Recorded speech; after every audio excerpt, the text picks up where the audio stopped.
I genuinely can't tell if this is one of the smartest van layouts I've ever seen or one of the strangest. From the outside, it looks like just another luxury Sprinter build, but once you step inside, the layout changes everything. And honestly, it might be one of the best family-oriented van builds I've ever seen. So today we're going to be breaking down a van that's for sale on RoadRoamer.co. We're going to talk about the features, I'm going to show you everything about it, and we're going to break it down with the RoadRoamer value tool to see if it actually is worth what they're asking. Yes, I know it's been like 2 months since our last video, but we've been moving and I've got a new apartment, a new setup. This is probably temporary. We're going to change some things, but we're back with more videos. So if you're into camper vans or you're in the market to buy one, definitely hit the subscribe button because we've got a lot of videos coming up. All right, let's pull up the van that we're going to be talking about today. So this right here, it's a 2023 Mercedes Sprinter 170, and it only has about 11,000 miles on it. This thing looks expensive in my opinion. It has a lot of luxury upgrades for the exterior. Like immediately you can tell that this was designed for a boutique hotel feel and a traditional camper van mixed together. It's a good combo. You've got the stealthy blackout look, KO2 tires, upgraded wheels, pop top, which is a very expensive upgrade, and the electric sliding door. Not a huge fan of those, but they are really nice if you want them. And this one isn't like a stripped down Sprinter. From the features I'm reading here, you have basically every Mercedes luxury package possible, from the 360 cameras, comfort packages, premium interior options. So right away, this thing starts with a premium platform, but honestly, the real story is the interior. How good is the build and the layout? Is it for you? It may not be, but it may be for someone who has a big family. So we're going to click on this photo right here. This is the entrance of the van. So from the slider door, you can see it has a little dinette set and it is a belted seat. It looks like a double belted seat. So you could actually have a 4-seater van, which is very rare in camper vans.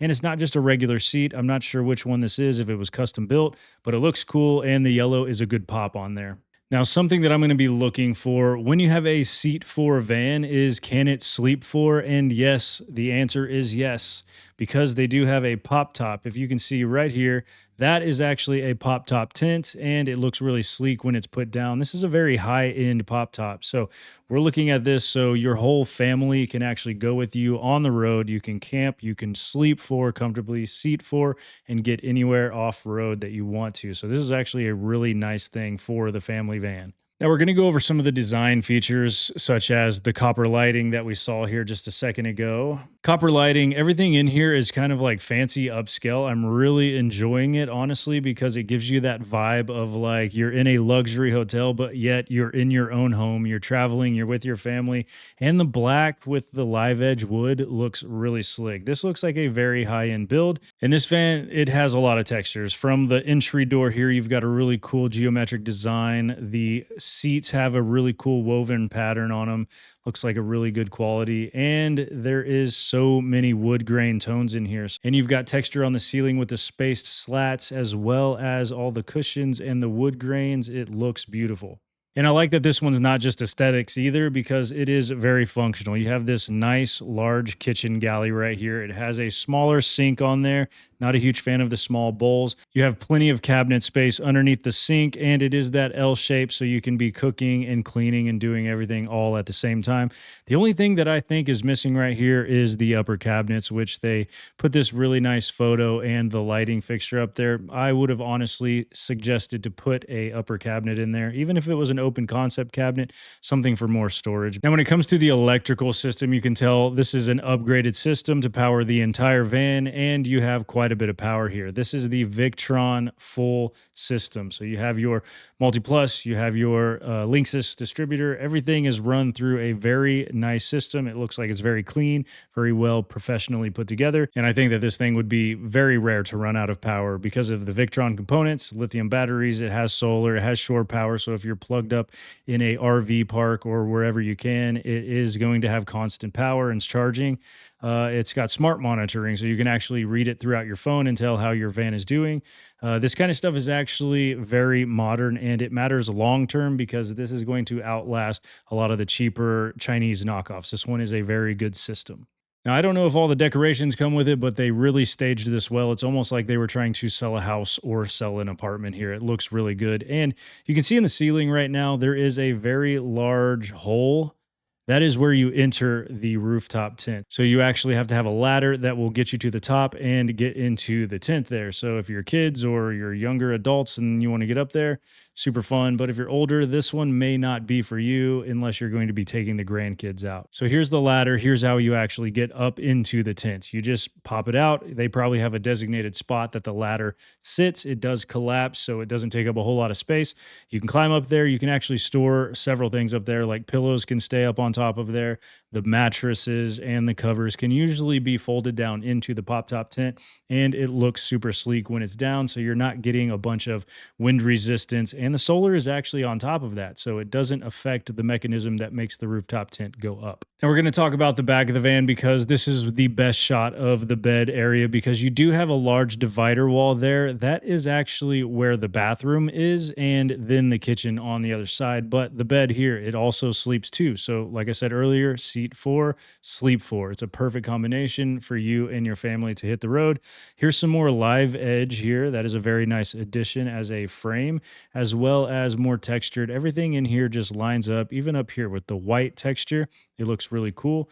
But we are going to be talking about the next feature, which would be the shower and the restroom. So this van does have a full bath. As you can see, there is a full shower head. You have a full sink in here, and it does have a toilet. This is not the type of toilet that you would think to see inside of a luxury van such as this one. This is just a composting like cassette toilet. Not a huge fan of it.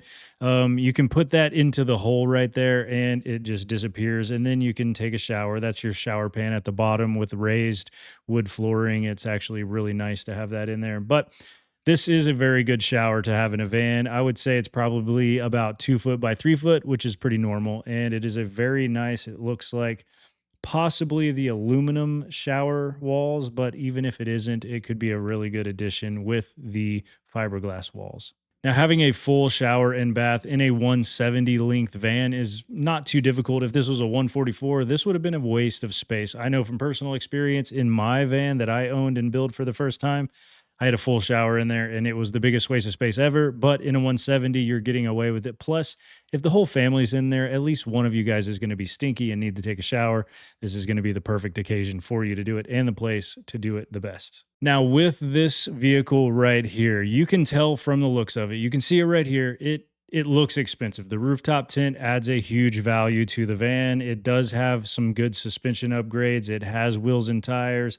It doesn't have a lot of the accessories like bumpers and lights and other things like that. So that's going to hold it back on the value. But the rooftop tent, honestly, is almost as expensive as all of the other gear. So we're going to jump into the RoadRoamer value tool, and we're going to see if this thing is worth what they're asking for or more. If it's undervalued, maybe it's overvalued. So let's check it out. So this is the RoadRoamer value tool. I built this to help people figure out if the van that they are purchasing is worth what they're actually asking for, or even if you're going to be selling it. It's a good starting point to figure out how much your van is worth and how much you can sell it for or trade it in. We're going to scroll down here and I'm just going to enter everything in so I can spare you the boring details. And we're going to come back and we're going to figure out what the final offer is on this van, if it's worth it, if you should buy it, and where you can get it. Actually, I'll talk about after this. So let's get into it.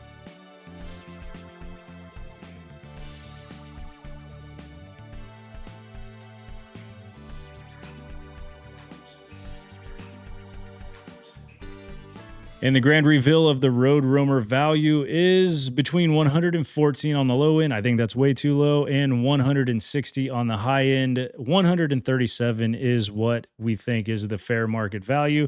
So they're not far off of it with the $145,000 asking price. And I think they have 2 vans, so they may be motivated to sell.